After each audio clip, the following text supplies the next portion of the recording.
Saya masih repot banget ngurusin ada update remote teman-teman yang mau update AFL ya untuk algoritma baru kita.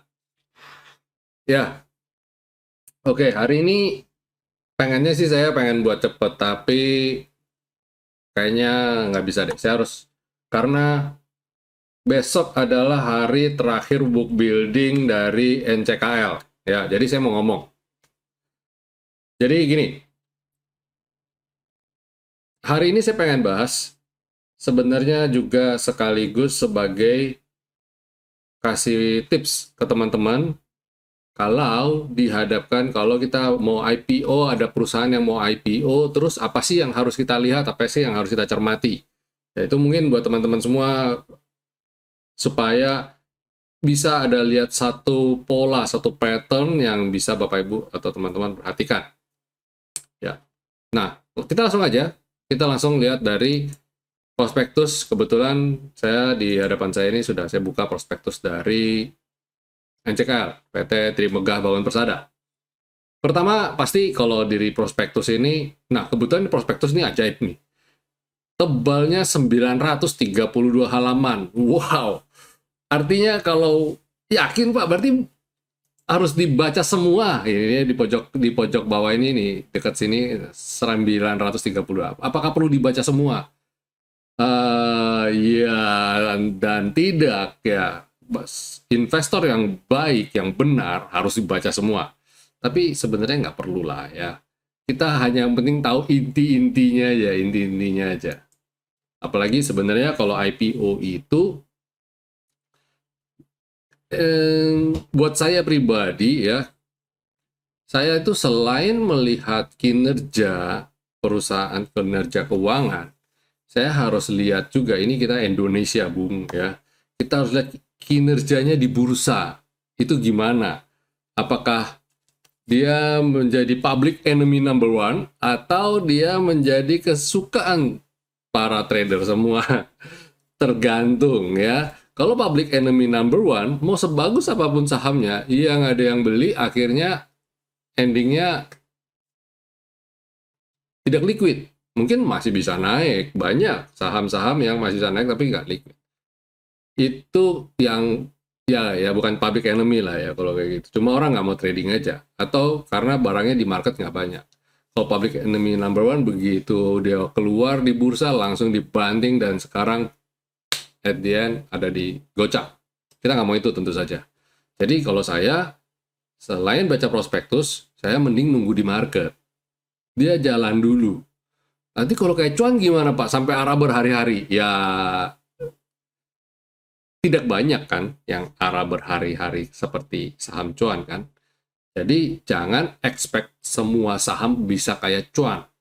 Jangan mentang-mentang teman-teman dapat profit dari saham cuan, terus Bapak Ibu ada dalam state kondisi di mana Bapak Ibu euforia dan menganggap semua saham IPO bisa seperti itu. Oh, terlalu gegabah kalau berpikir seperti itu, ya.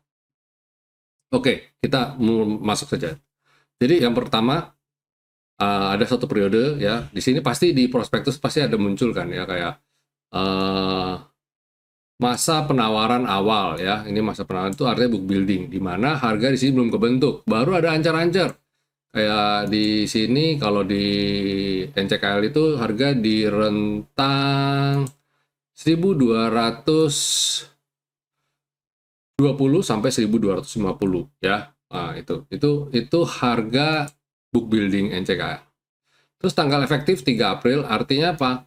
Artinya apakah saham ini, jadi setelah melihat partisipasi pasar, minat pasar, harga yang kebentuk, itu sebenarnya sahamnya belum benar-benar launching, belum pasti launching di IPO periode yang diharapkan. Kayak contoh, kalau di sini kan tanggal distribusi pencatatan bursa kan 12 April. Kalau di sini dia tidak ada tanggal efektifnya mundur, otomatis dia bisa saja ini gagal launching. Kenapa bisa mundur? Banyak hal. Bisa saja proses book buildingnya seperti peminat atau banyak hal ya, seperti perusahaan ini kurang atau belum memenuhi persyaratan ya. Ada beberapa hal ya, tapi kalau levelnya NCKL harusnya tidak ya. Kenapa? Ya lihat aja dari di bawahnya ini penjamin pelaksana efek ada BNP Paribas, terus Citi, Credit Suisse, Mandiri Sekuritas, DBS, OCBC, UOB. Nah ini perusahaan-perusahaan besar begini nggak mungkin apa buat sampai dia tidak efektif gitu ya, kecil sekali kemungkinan. Apalagi tambah lagi prospektusnya sebanyak 932 halaman. Kayaknya nggak mungkin banget, ini kayaknya pasti efektif lah ya. Tapi ada beberapa kalau Bapak Ibu mungkin dengar gagal IPO atau batal IPO, nah salah satunya dari sini tanggal efektif ini. Oke, terus masa penawaran umum perdana saham. Nah, ini adalah periode di mana harga kebentuk fix. Kalau tadi waktu book building harganya 1.220 sampai 1.250. Nah, kalau masuk ke masa penawaran umum itu artinya masuk per offering ya. Itu harga fix. Akhirnya di mana dia jual di 1.225 kah, 1.230 kah, 1.250 kah, di mana harga itu di mana? Fix. Nah, di situ kita yang kemarin ikut book building di sini akan ditanya, ya masih mau ikut nggak? Kalau masih, silakan confirm. Kalau kita tidak confirm, dia akan membatalkan. Kita punya partisipasi ke book building kemarin. Jadi book building ini antara boleh ikut, boleh enggak. Ya, orang pasti kepengen supaya ikut. Nah, di situ waktu periode book building lah, perusahaan lakukan public expose, investor gathering, dan lain-lain untuk mempromosikan. Ya, supaya orang ikut book buildingnya. Soalnya pengaruh, jelas pengaruh. Book building itu kayak gambaran awal kira-kira saham ini banyak peminat apa enggak. Terus masuk tanggal pencatahan. Kalau tanggal pencatahan ini nih, mana yang masuk fixed allotment. Ini kalau biasa kalau lihat kalau di pasar penawaran umum itu oversubscribe apa enggak. Kalau oversubscribe kan ada jatah fixed allotment dan ada yang non fixed allotment. Yang non fixed allotment biasanya lewat dari IPO yang kita lakukan. Nah, jatah fixed allotment harus diambil sebagian untuk bagi ke non-fixed allotment kalau yang non-fixed allotment ini oversubscribe-nya sangat besar. Jadi mereka harus bagi gitu ya. Nah, itu namanya penjatahan di situ. Harus ada main komposisi berapa dapat berapa sebagini. Kalau non-fixed allotment nanti ketika oversubscribe kita dapat berapa persen dari alokasi dari yang kita mau beli gitu, itu penjatahan. Tanggal distribusi secara elektronik tanggal 11 April biasanya itu malam-malam gitu ya, kita udah tahu, atau siang-siang kita biasanya udah tahu kita dapat berapa jatah kita, dan pastikan saat itu kita dana sudah standby semua ya, sudah siap potong, sudah siap cut. Biasanya sih sebelum tanggal 10 itu sudah harus masuk duitnya biasanya ya. Jadi begitu tanggal 10 biasanya duit kalau nggak masuk langsung gugur otomatis. Nah, terus tanggal pencatatan pada bursa. Oh, sebentar. Kalau waktu uang masuk itu seringkali kan orang begini, saya mau ikut 1 miliar, tapi dapatnya cuma 5%. Apakah saya setornya yang 5%-nya aja? Enggak, kita harus setor 1 miliar. Karena waktu tanggal, kita kan nggak tahu dapat jatahnya berapa persen. Jangan kita tunggu 5% dulu, baru isi sesuai 5% itu. Nggak bisa. Kita harus utuh 1 miliar, nanti umpamanya dapat 5%, dari 1 miliar itu ya udah. Nanti yang kepotong yang 5% senilai 5% tadi, sisanya akan masuk kembali ke otomatis ke RDN, kita tinggal withdraw. Gitu ya, itu mekanismenya. Nah, terus tanggal pencatatan itu waktu bursa. Kita trade tanggal 12 yang kita emiten ke IDX, pencet bell ya. Itu di situ baru market pasar secondary istilahnya. Semua boleh beli, di situ beli. Nah, situ yang bilang ARA atau ARB itu di situ waktu itu tanggal pencatatan itu. Nah, paham di sini ya? Paham? Oke, ya itu penting. Yang paling pertama dari 932 halaman yang paling penting perlu dibaca itu dulu. Oke, jangan sampai salah tanggal. Percuma kita baca kalau tanggalnya juga kita nggak tahu ya. Oke, ya, sip. Sini clear ya, clear. Terus habis itu di halaman awal ini sebenarnya informasi yang paling penting, yang paling mesti kita baca itu di sini ya. Jadi dia akan melepas berapa persen, terus dari ini siapa aja yang standby buyer, full commitment dan sebagainya, penjamin efeknya siapa, perusahaan ini bergerak di bidang apa, blok apa, semua di halaman pertama ini harus memuat semua informasi yang dianggap paling penting. Oke? Sampai sini clear? Ya. Jadi kalau informasi nggak penting, berarti di bawah bukan. Maksudnya gini, memang mereka tuh tahu investor itu Indonesia khususnya tidak mau baca sampai 930 halaman. Come on man, saya aja nggak mau. Jadi ya yang sekiranya yang perlu penting dibaca ya halaman pertama pastinya. Jadi harus masuk di sini semua informasi penting itu, gitu ya.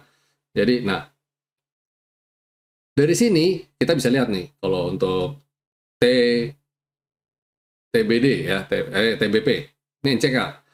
Di sini dia bilang dia akan melepas senilai 12 miliar, 12 miliar ya, 95 juta lembar saham dengan nominal masing-masing per lembar 100 setiap saham. Oke. Nah, mewakili sebesar 18% dari modal yang ditempatkan. Artinya sebelum dia IPO itu nilai bukunya berapa, terus yang dia mau di IPO-in berapa persen. Nah, ini. Jadi, dia bilang 18% dengan komposisi masing-masing nilai 100. Pertanyaannya adalah, Pak, tunggu dulu, Pak. Tadi Bapak bilang harganya bukannya kah 1.220 dan book building-nya antara 1.220 sampai 1.250. Kenapa tiba-tiba ini nilainya jadi 100, Pak? Saya nggak salah dengar, gitu ya. Enggak, Bapak nggak salah dengar. Contoh, iPhone. iPhone ini kalau diproduksi nilainya berapa sih? Ayo, ada harga FOP ya. Dulu saya hafal banget yang kerjaan beginian karena kita harga modal ya. Bahasa paling harga modal. Anggap ini harganya 1 juta ya. Terus di launching kita beli harganya 20 juta. Kita sebagai konsumen marah-marah nggak? Ya nggak bisa marah-marah dong, haknya dia mau jual barang 1 juta senilai 20 juta, haknya dia. Oke, itu satu.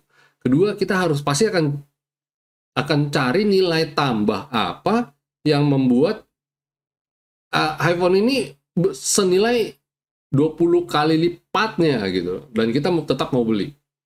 Nah, ada nilai intrinsic value-nya kan, tentu saja. Oke, fiturnya, gengsinya, user interface, dan sebagainya. Oke, kok jadi ngomongin iPhone.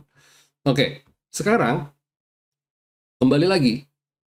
Harga 100 menjadi 1.220. Why? Naik 12 kali lipat.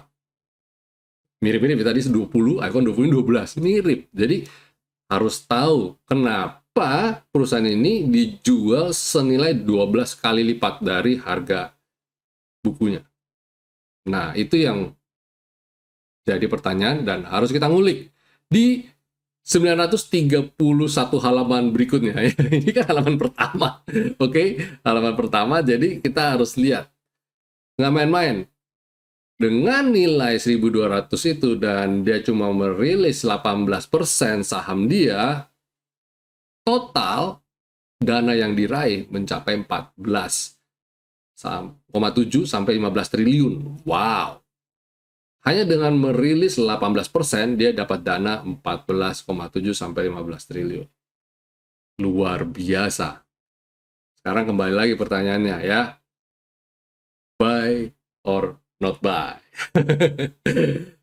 Tidak semua orang cocok beli iPhone.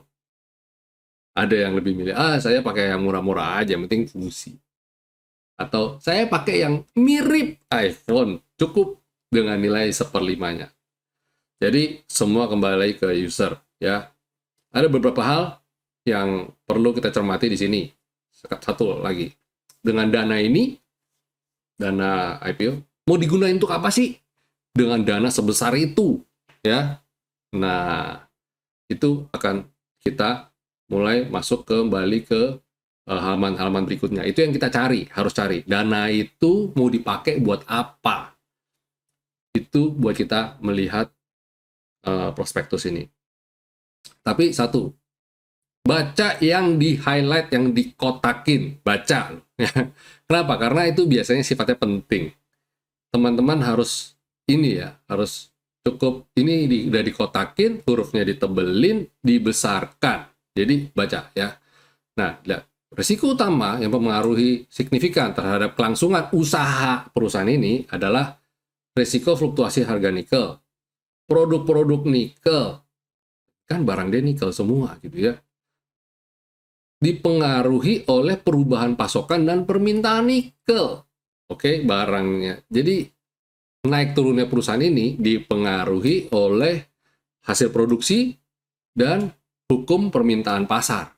Kalau harga nikel dunia turun, ya jangan salahkan kami kalau perusahaan ini jadi akhirnya tidak seuntung yang saat ini. Saat ini harga nikel lagi naik daun ya, terkait dengan EV dan sebagainya.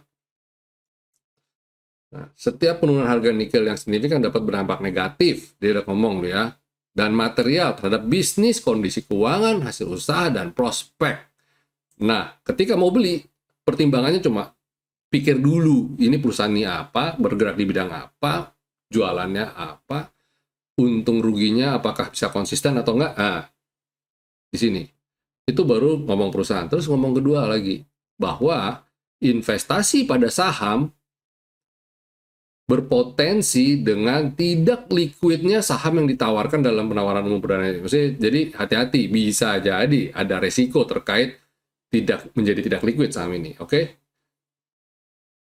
Dan yang berikutnya, perseroan tidak menerbitkan surat kolektif saham dalam penawaran umum perdana saham ini, tetapi saham-saham tersebut akan didistribusikan secara elektronik yang diadministrasikan dalam penitipan kolektif custodian. Jadi di luar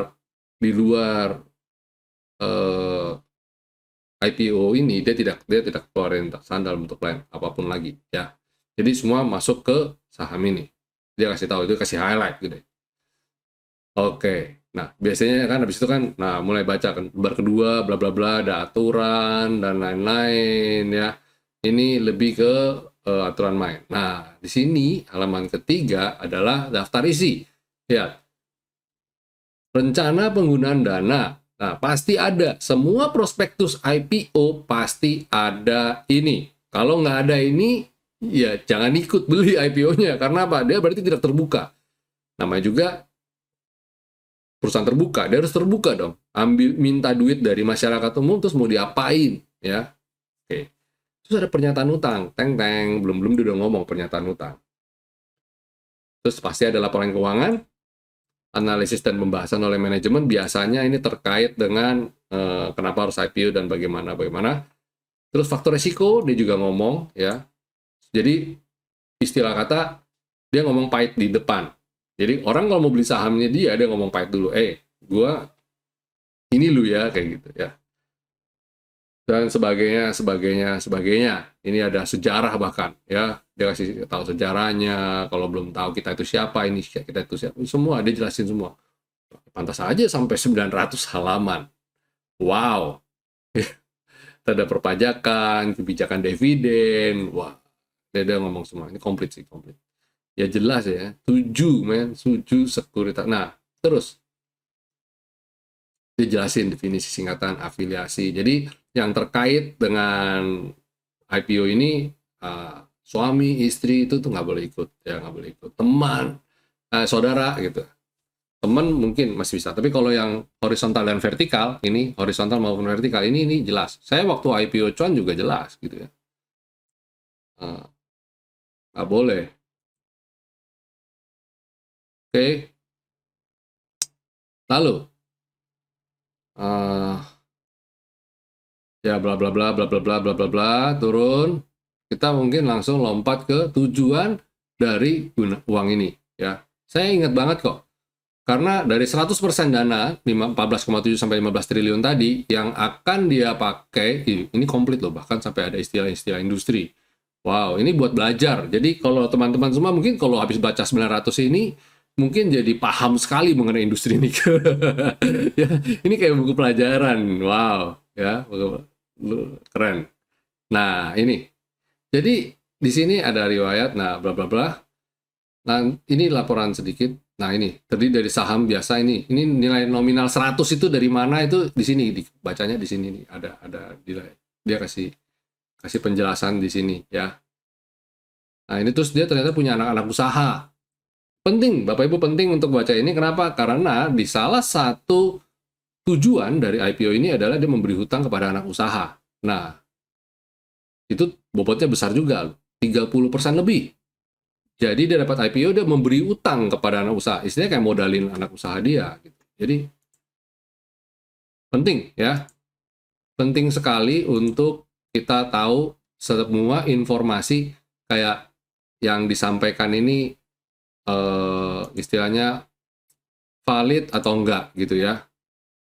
Jadi penting banget. Oke, terus kemudian ada lagi sebentar.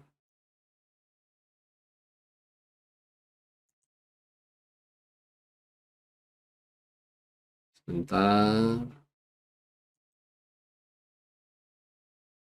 Jumlah saham bla bla bla bla bla bla. Ah, ini dia akan melakukan ESA ya, employee stock allocation dalam bentuk fixed allotment, tapi nilainya nggak banyak, cuma 0,5% dari jumlah saham yang ditawarkan atau 60 juta ya. Ini juga penting karena kita jadi perlu tahu ya, ini nanti akan mengganggu nggak, mereka pada jualan nggak, secara ini tidak di lock, dia udah ngomong nggak di lock ya. Oke, aspek perpajakan bla bla bla. Nah, rencana penggunaan dana yang diperoleh dari hasil penanaman. Nah, ini makanya kenapa saya bilang penting baca pelan-pelan. Karena apa? Dia nggak ada loh kasih highlight gede, kasih pengumuman besar gitu. Dia dia biasanya gini, kecil. Jadi maksudnya ya bukan dia tidak ngumpetin, bukan ya, tapi dia kasih tahu aja gitu. Ini 5% untuk pembayaran seluruh utang pada PT Harita.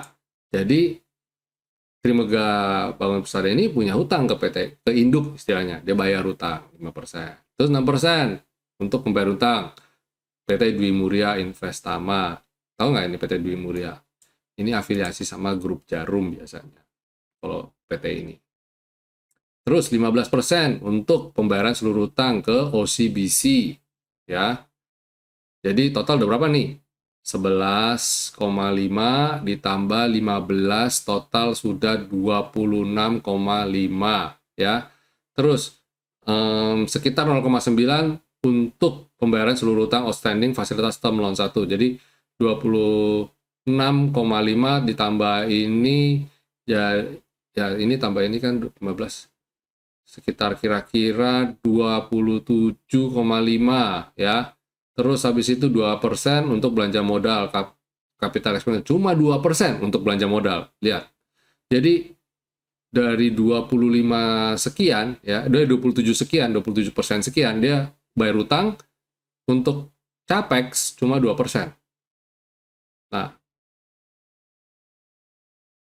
32% untuk keperluan entitas anak, dia mau meminjamkan. Jadi setoran modal pinjaman. Jadi 20 hampir ya anggap 28% bayar utang, 2% untuk capex, berarti total 30 ya. Terus 32% untuk keperluan entitas anak, dia memberi hutang kepada anak usaha, dan sisanya 38% akan digunakan untuk modal kerja, working capital.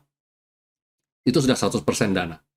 Ya, dari sini ketahuan ya, kira-kira hutang, memberi hutang, terus capex dan working capital nilainya sekitar 40-an% aja. 60% lebih berurusan sama hutang dan memberi hutang. Nah, kalau bayar hutang, artinya uang ini kita nggak usah mikir. Berarti udah uang ini udah nggak ada nih untuk bayar hutang. Tidak produktif. Ya, mungkin tidak produktif dalam arti dia bisa aja dapat apa, mengurangi beban bunga dan lain-lain ya. Ya jadi produktif sih. Terus kemudian, nah, memberi hutang kepada anak usaha. Ini Bapak Ibu harus baca lebih dalam lagi hubungan erat keterkaitan antara anak usaha dan induknya dia, khususnya dia ya, khususnya dia. Memberi hutang ke anak usaha apakah bisa dapat kembalian dalam bentuk apa? Bunga pinjaman, atau dia memberikan hasil usaha dan sebagainya sebagainya. Nah, ini Bapak Ibu harus breakdown lagi. Saya jujur saya nggak breakdown sampai situ ya. Yang saya lebih melihat adalah layak nggak kita beli ini 100 menjadi 1.200 ya. Nah, ini resiko-resiko Bapak Ibu harus lihat ya.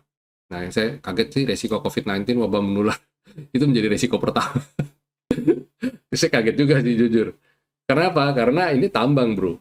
Ya, eh, kenapa resiko COVID jadi ini ya? Apalagi kita udah sampai seperti ini, udah Indonesia udah kita udah masuk endemi. Kenapa COVID-19 bawahnya jadi masalah serius? Ini yang buat ini, come on man, please. Harusnya sesuatu yang lebih akurat, lebih inilah ya. Jadi di sini kan, nah ini di sini yang mungkin harus lebih diperhatikan adalah resiko subuhan dan joint venture atau pengaturan kerjasama strategis. Ini resiko. Kalau ini kan dia ada kerjasama dengan Legend sama Xinjiang kalau nggak salah ya. Nah, perusahaan dua ini perusahaan China yang berhubungan dengan nikel. Bisa bisa bisa saja dia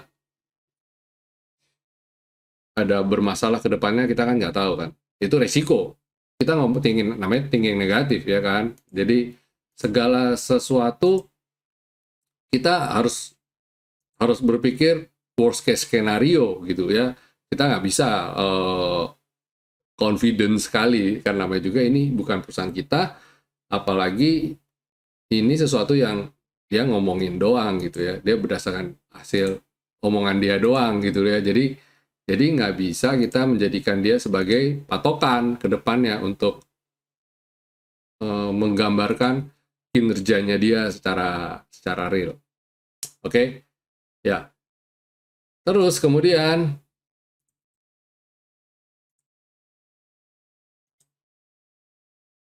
risiko lain Bapak Ibu bisa lihat di sini,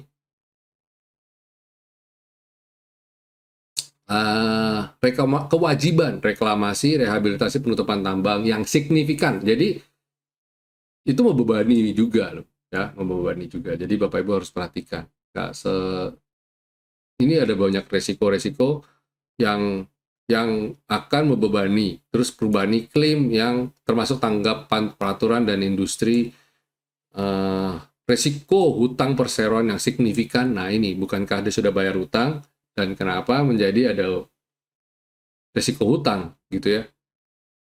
Terus ketidakmampuan memperoleh pembiayaan yang cukup untuk mendadani ekspansi dan pengembangan bisnis. Nah, bukankah dia ada 40% dana hasil IPO? Kenapa dia masih punya risiko ketidakmampuan untuk memperoleh pembiayaan lagi gitu kan? Nah, jadi setelah dimodalin, bagaimana nih gitu ya? Ingat, Bapak Ibu tuh waktu IPO itu layaknya Bapak Ibu kayak mau beli perusahaan. Harus punya mindset menjadi seorang investor yang yang besar, ya anggap ya walaupun kita mungkin ikut cuma 10 juta, 1-2 juta, tapi berpikir besar dengan sama seperti layaknya kita ngutangin orang gitu ya. Kita kasih utang ke orang. Orang mau pinjam duit sama kita 1 juta, kan kita tanya, ini uang mau dipakai buat apa? Terus habis ini bagaimana? Kapan kamu kembaliin? Nanti ada bunganya apa enggak gitu. Paham ya? Pola pikir yang sama harus dilakukan di sini. Nah, itu tadi yang saya kasih highlight-highlight. Silakan Bapak Ibu cermati, Bapak Ibu lihat ya. Sifatnya Bapak Ibu tetap harus lihat lagi ke prospektus ya. Saya nggak bisa bilang bahwa perusahaan ini baik, jelek, hanya berdasarkan resiko-resiko ini. Karena apa? Karena nilai 100 ke 1.200 itu ada nilai intrinsic value yang tidak bisa kita hitung secara matematika. Kenapa? Karena kita bicara mengenai future. Perusahaan ini apakah bisa mampu untuk bisa senilai itu gitu ya.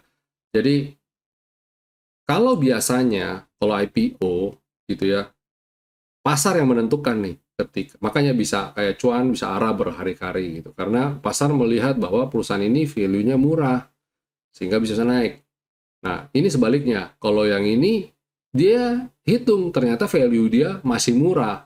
So, dia yakin nilainya dia harus bisa semahal itu. Jadi dia punya keyakinan itu. Masalahnya dia harus menyamakan persepsi dengan investor yang mau bergabung, which is itu adalah kita. Ya, ketika perusahaan merasa nilainya dia harusnya setinggi itu, apakah persepsi yang sama juga kita melihat hal yang sama gitu. Nah, ada beberapa hal yang saya kemarin waktu ikut di investor gathering ya, eh, hal-hal baik, hal-hal penting adalah perusahaan ini adalah salah satu-satunya, tepatnya satu-satunya yang memiliki teknologi pengolahan nikel yang sangat efisiensi. Bahkan diaudit oleh Badan Internasional Auditor mengatakan bahwa perusahaan ini tingkat efisiensinya membuat hasil produksi dia menjadi sangat-sangat low cost untuk perusahaan. Jadi artinya apa? Walaupun harga nikel tuh turun pun, perusahaan ini karena cost-nya rendah, dia berhasil bisa tetap ada punya margin yang tetap terjaga.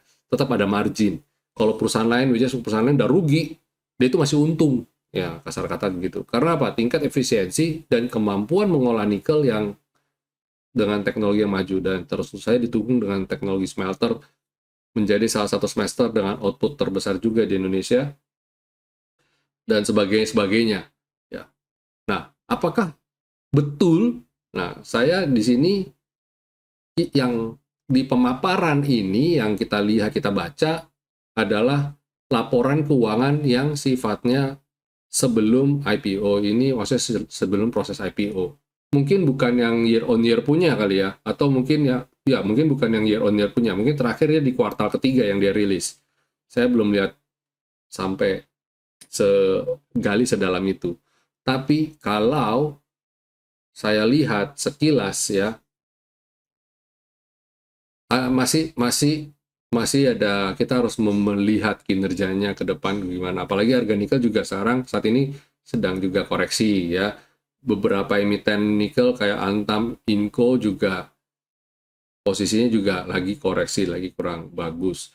Tapi kembali lagi saya bilang, Trimuga Bangun Persada ini mengklaim bahwa tingkat efisiensi dia sangat tinggi. Jadi ketika perusahaan yang lain rugi pun dia masih bisa mengenerate profit.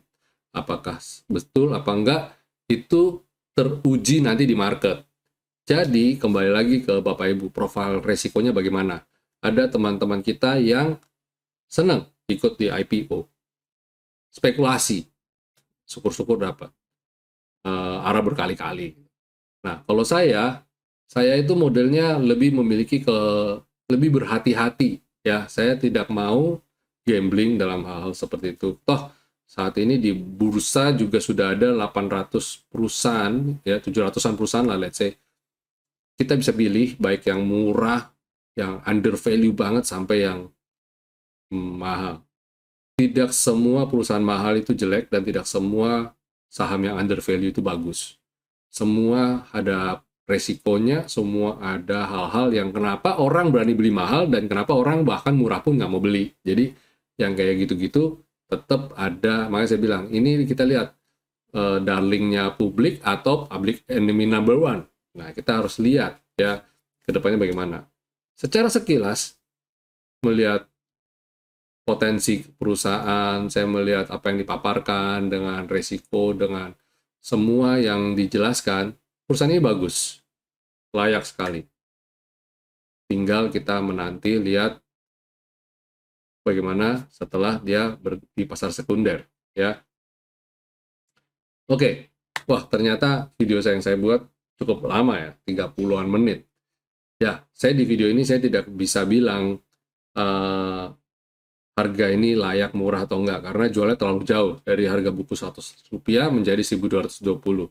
Kembali ke teman-teman semua, melihat seberapa optimiskah Bapak Ibu di industri ini, ya, industri masa depan. Kita tahu industri nikel adalah industri masa depan.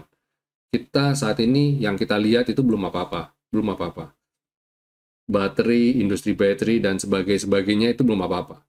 Karena kita baru masuk satu era di mana era ini adalah era listrik yang kita mulai masuk ke energi hijau, terbarukan, dan sebagainya. Nah, ini mulai masuk ke sana, dan ini kita baru awal-awal banget. Kalau Bapak mau spekulatif sekarang, silakan. Dan kalau enggak juga nggak apa-apa, toh sekelas Antam, sekelas Vale juga saat ini juga sudah turun jauh dan sudah disupport juga dan harganya juga sudah murah. Jadi ada kompetitifnya, ada sisi kompetitifnya ya, pilihan apakah harus masuk di TBD ini, TBP ini atau tunggu dulu. Gitu. Keputusan kembali saya kembalikan ke teman-teman investor semua. Kalau mau tetap mau entry, mau ikut dan berpartisipasi, silakan, tapi gunakan money management yang baik dan benar. Oke, yes, itu aja dari saya di tengah minggu ini. Di tengah kehektikan, saya tetap harus buat video. Yes. Untuk besok bagaimana? Besok tanggal 24 Maret 2023. Market potensi technical rebound. Tapi gini, potensi sepi karena awal puasa masih besok adalah hari kejepit.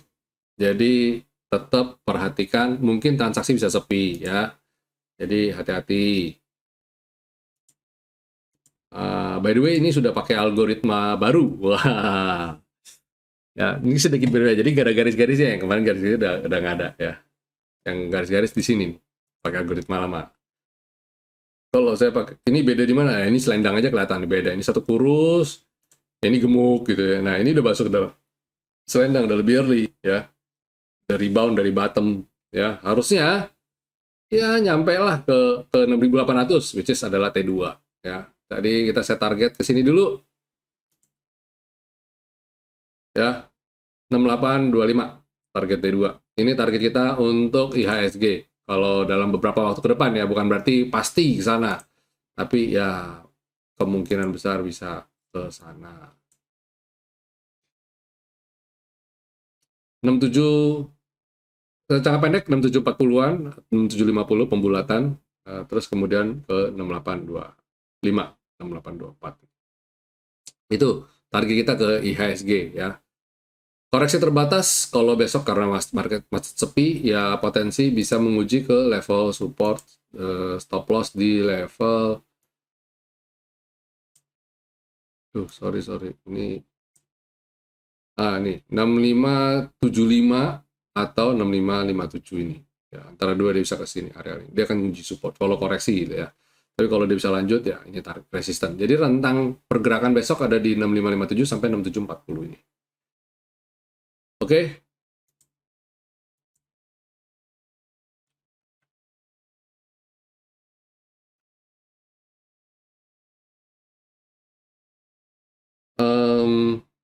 Itu komposit. Oh ya, penutupan kemarin lumayan ya. Asing net buy 537,8 miliar. Transaksinya ya nggak terlalu besar ternyata. Setelah hari bukan Jumat ya. Ini kemarin hari Selasa. Sorry, hari Selasa. Setelah hari Jumat kemarin transaksi gede ya mencapai 17,8 triliun. Senin Selasa sudah back to normal. Senin bahkan cuma 6 triliun dan Selasanya 7,2 triliun. Moga-moga besok ya mungkin sesepi-sepinya market moga-moga masih di rentang 7 triliunan lah ya. Ya, itu. Terus sektoralnya bagaimana? IDX Basic. Wow, cakep ya. Mulai comeback. Moga-moga bisa kembali masuk ke dalam selendang. Terus habis itu consumer cyclicals juga potensial rebound. Kalau lihat kayak gini sektoralnya cukup bahagia ya karena tanda panah hijau juga sudah keluar. Oh ya, ini algoritma baru Bapak Ibu mulai bisa perhatikan ya, lebih valid lah yang ini, lebih akurat. Bukan berarti yang sebelumnya belum nggak akurat, ya yang ini lebih bagus. Sektor finance juga sama, udah bottom reversal, ya, potensi masuk kembali, sudah masuk kembali dan potensi naik lagi, target ke T2 ini dulu. Terus healthcare, potensi rebound lagi, moga-moga bisa rebound lagi. Kemarin signal sell keluar, tapi biasanya kayak gini ada perlawanan ya. Ini sensitif sekali yang signal sell-nya. Jadi mohon maaf kalau naik turunnya ekstrim. Tapi saya mencoba menjaga, menghitung, meminimalkan resiko, dan mendapatkan, kita bisa melindungi nilai modal kita lebih baik. Gitu ya. Healthcare, terus habis itu industri, ya kejaga. Kemarin sempat mau naik tapi kena resisten. Moga-moga yang kali ini bisa naik lagi. Ya. Infrastruktur, nah ini lebih bagus nih, lebih confirm. Saya lebih cocok infrastruktur daripada industri. Jadi finance, infrastruktur, sektor basic itu bagus-bagus tuh, menarik tuh. Ya, menarik dicermati. Non cyclicals, ya moga-moga bisa segera balik lagi.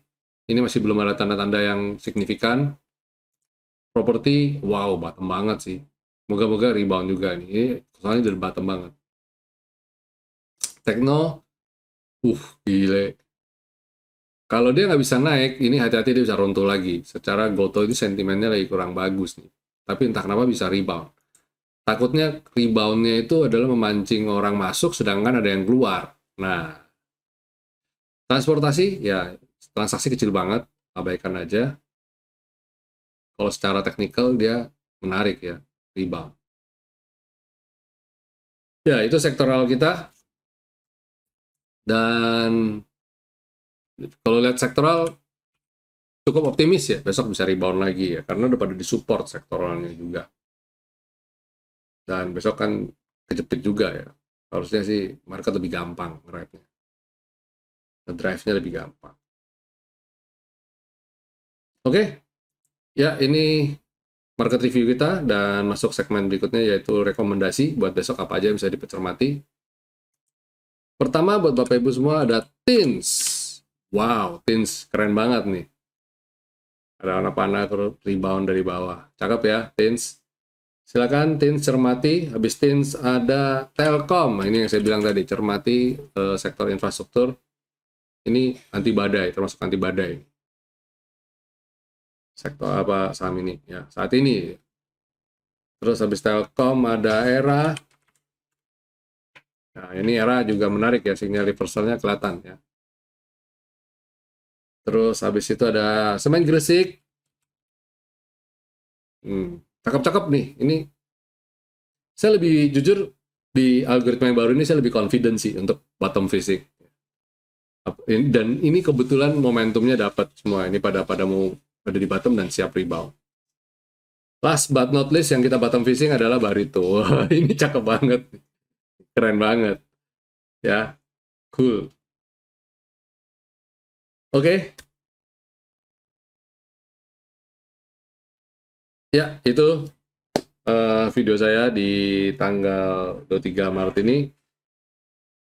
Sharingnya cukup banyak ya, 40-an menit. Udah lama sekali saya tidak sharing sepanjang ini. Ya, IPO memang perlu pembelajaran dan perlu penelitian lebih lanjut buat teman-teman semua. Buat pembelajaran bagi kita semua. Ya, oke. Nonton pelan-pelan video ini, pelajarin. Biasanya video saya cukup oke untuk ditonton ulang. Kalau lagi senggang, silakan nonton ulang, diresapi supaya bisa dapat, bisa ingat ya. Sampai jumpa semuanya. Bagi yang masih lagi liburan, enjoy your holiday. Tapi bagi yang masih kerja, seperti saya besok masih kerja, tetap semangat ya. Semoga besok market berbaik hati, bisa kasih kita cuan semua. Sampai jumpa. Stay safe, stay healthy, and God bless you all.